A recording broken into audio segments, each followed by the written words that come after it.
Yeah, boy!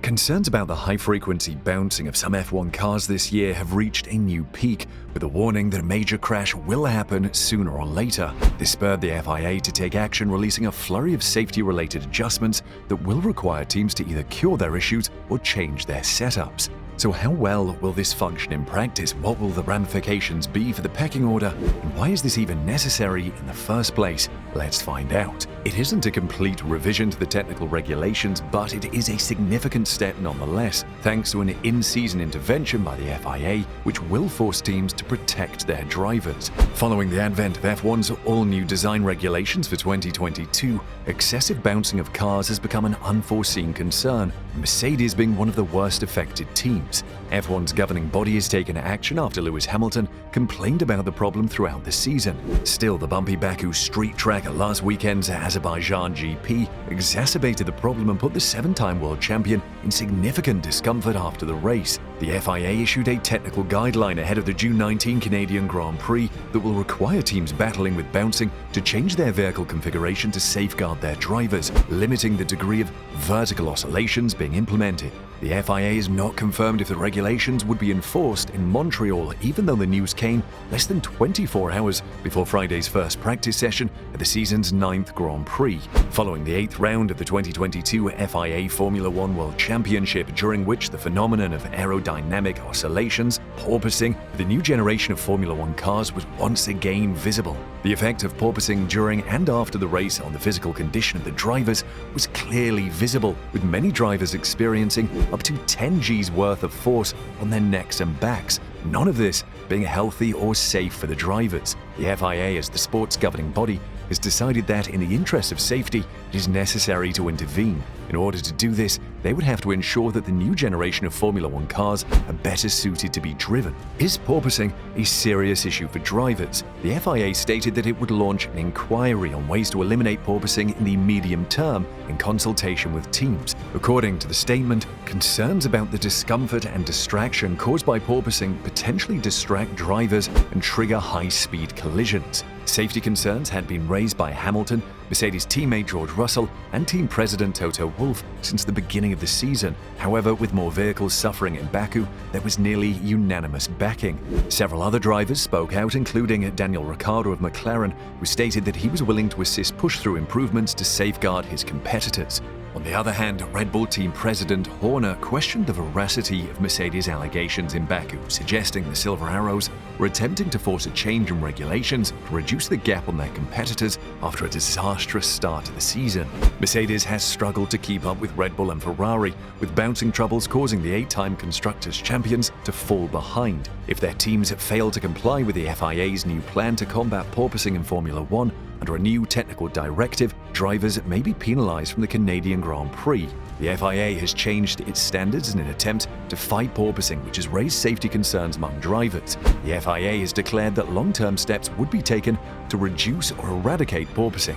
However, for the time being, the governing body will want teams to guarantee that their vehicles are safe and not bouncing excessively. On straights, porpoising happens as automobiles gain and lose downforce due to ground effect aerodynamics beneath the vehicle's bottom. It's an unintended consequence of restrictions enacted before the start of the new season, with certain clubs bearing the brunt of it more than others. Mercedes is among the brands that have experienced issues, with Azerbaijan seeing the worst situation so far. This caused Lewis Hamilton to struggle to get out of his vehicle. His teammate George Russell, the director of the Grand Prix Drivers Association, was particularly vocal about the need for the FIA to intervene. Ferrari's Carlos Sainz has also stated that they should address this problem. Russell compared it to players in Baku who had repeatedly headed a ball due to cognitive impairment. They modified things when they acquired the really heavy footballs. They also had investigation and analysis done which indicated that there were health implications for these boys who were heading the ball. He said, F1 is known for its creativity, so there's no reason we can't come up with a scientific solution. Teams who have not experienced the problem, such as Red Bull, think that a regulation change is unnecessary, since their vehicles were designed so that they are incapable of dealing with porpoising. However, even teams with little porpoising seek action, pointing out that the ground effect formula's low ride height and rigidity of suspension cause considerable hits through the body, even without the apparent overt bouncing. What's the solution to this porpoising issue? The FIA considers porpoising a major safety threat because of the bouncing difficulties. Drivers may become distracted and unable to focus at high speeds due to these issues. However, before competing in the Canadian Grand Prix, teams must undergo a rigorous technical assessment to prevent porpoising. If the FIA determines that a car is swinging too forcefully or too frequently, the car's height must be modified. If this is not done, the automobile will not pass the inspection and may be disqualified. The stewards can disqualify an automobile deemed risky under Article 10.2 of the International Sporting Code. The General Assembly adopted this rule on December 6, 2019. In the current International Sporting Code, terminology relating to natural people applies to both genders. The FIA said it felt compelled to act after consulting with its doctors because, in a sport where competitors are routinely driving at speeds of more than 300 km per hour, it is considered that all of a driver's concentration needs to be focused on that task, and that excessive fatigue or pain experienced by a driver could have significant consequences should it result in a loss of concentration. The FIA will use an aerodynamic oscillation metric, AOM, to measure car bouncing, which will be computed using accelerometers currently installed in F1 cars. These accelerometers can detect vertical instabilities among other things. The FIA will next examine the data to determine whether a car bounces excessively or frequently to detect whether racing is safe. They will create an AOM matrix based on the data obtained by the accelerometers to calculate a specified parameter. Without employing DRS, teams must compute the AOM for their vehicle based on 3 laps in FP3. Setup decisions like ride height, vertical stiffness, and aerodynamic configurations will be locked in place for the race after the car's AOM has been decided. There are exceptions, such as raising the ride height of an automobile, changing the tire pressures, and modifying the front wing flaps. A team must submit a new AOM computation if it wants to update its configuration. If the team fails to fulfill the FIA's regulations, the ride height must be raised by at least 10 mm. The FIA will make several exclusions for the Canadian Grand Prix due to the team's short time to guarantee their vehicles pass all testing. Despite a technical directive that promised serious penalties, the FIA has decided not to punish F1 teams who cannot free their vehicles of excessive porpoising over the Canadian Grand Prix period. There are 2 elements to the technical directive, the first of which is the purchase procedure. It's unlikely that the FIA will have acquired enough representative data by the conclusion of FP3, so they'll probably have to keep collecting and analyzing data.